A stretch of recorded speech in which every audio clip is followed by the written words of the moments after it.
Absolutely delighted now to be joined by Michael Thoennessen, who is the APS Editor-in-Chief. Michael, welcome. Thank you. Thank you very much indeed for taking the time to talk to us today. Great to be downtown here in LA, isn't it? Yep. So tell us, let's kick off. Tell us a little bit about the APS journals. Kind of how many of them are there and why are they so important to the society? So there are a total of 13 peer-reviewed journals covering all areas of physics. If you look at what the objective of the APS is, it's the dissemination of the knowledge of physics, and one of the main mission statements is to be a leading voice for physics and an authoritative resource for physics information, and that's exactly what the journals are, right? So the journals are at the core of the mission of the society. In addition, the journals account for about 70% of the revenues of the society, so the success of the journal is also very important for the financial stability of the society.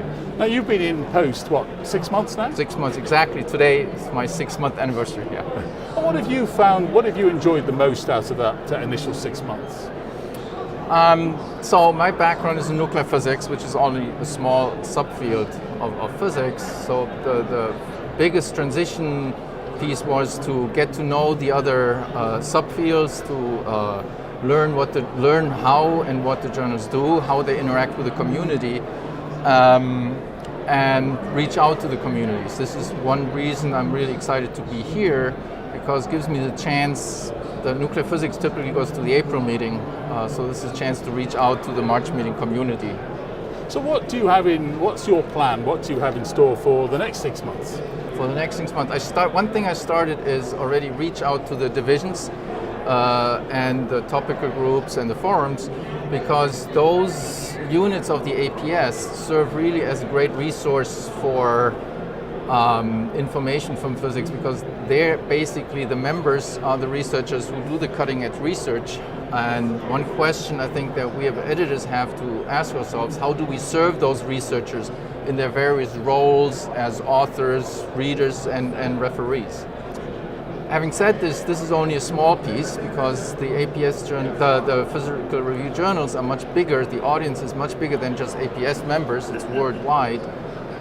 Physics is becoming more and more international.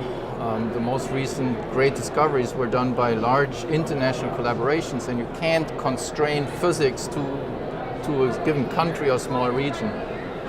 In fact, at the present time already, about 70% of the articles published in the physical review journals originate from outside the US. So we have to be open and be responsive to the worldwide physics community.